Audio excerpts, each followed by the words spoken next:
Nous allons voir maintenant comment tracer des cercles. La chose la plus importante est de choisir un axe de rotation convenable.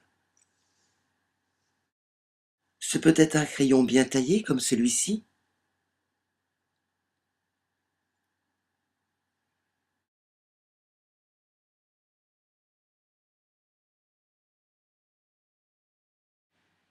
ou un porte-mine, mais au début, nous vous le déconseillons vivement, car vous risquez de casser la mine et dans ce cas, n'ayant plus d'axe de rotation, vous ne pourrez plus tourner.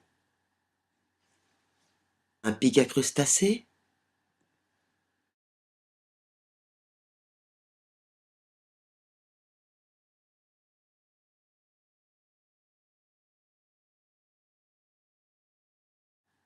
ou bien un cure-dent,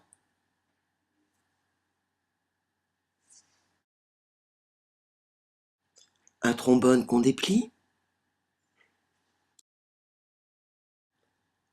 ou mieux, un poinçon ou une pointe sèche.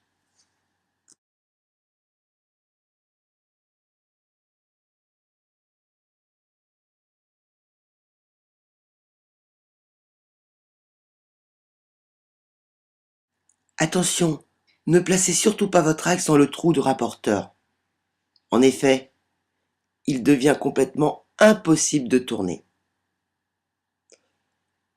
Vous pouvez mettre votre axe dans n'importe quel trou de la règle, sauf bien sûr dans celui qui est réservé exclusivement au rapporteur. On choisit par exemple de mettre l'axe dans le trou numéro 11 sur la Rollertech 22 cm et dans le trou numéro 15 sur la Rollertech 30 cm. Si vous avez choisi comme axe un porte-mine ou un crayon à papier, veillez toujours à bien maintenir votre crayon vertical par rapport au support pour ne pas que la mine se casse.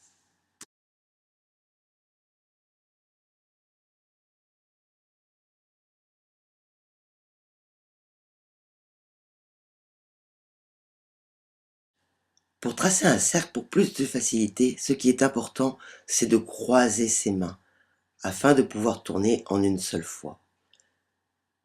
C'est pour ceci que nous vous recommandons au début de vous exercer à tracer de grands cercles. Il est plus facile de faire tourner la règle. On croise donc les mains par-dessus, dans le sens des aiguilles d'une montre, ou par-dessous, en sens inverse des aiguilles d'une montre. Rappelez-vous, il faut toujours travailler avec vos crayons bien verticaux par rapport à votre support pour ne pas casser la mine.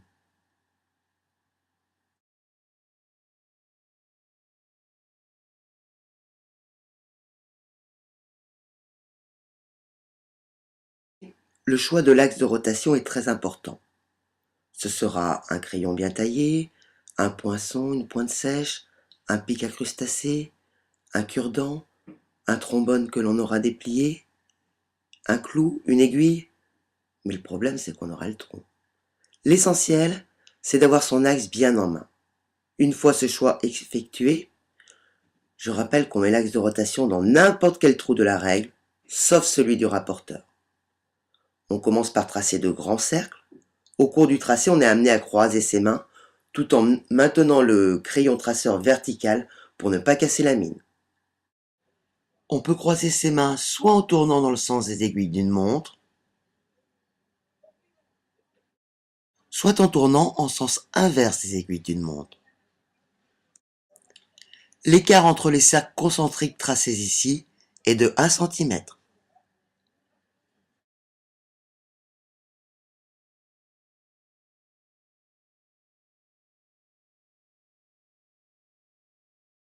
Il est possible de tracer de très grands cercles. Pour cela, on utilise la grande règle et on met l'axe de rotation dans le trou à l'extrémité de la règle, c'est-à-dire dans le trou 29. Vous pouvez remarquer que la règle n'est pas perforée au niveau des repères 0 et 30 pour ne pas fragiliser l'outil. Donc, l'axe étant positionné dans le trou 29 et le crayon traceur dans le trou 1, on peut ainsi tracer un cercle de 56 cm de diamètre. Vous pouvez constater que le tracé est impeccable et que les points d'arrivée et de départ se recouvrent parfaitement.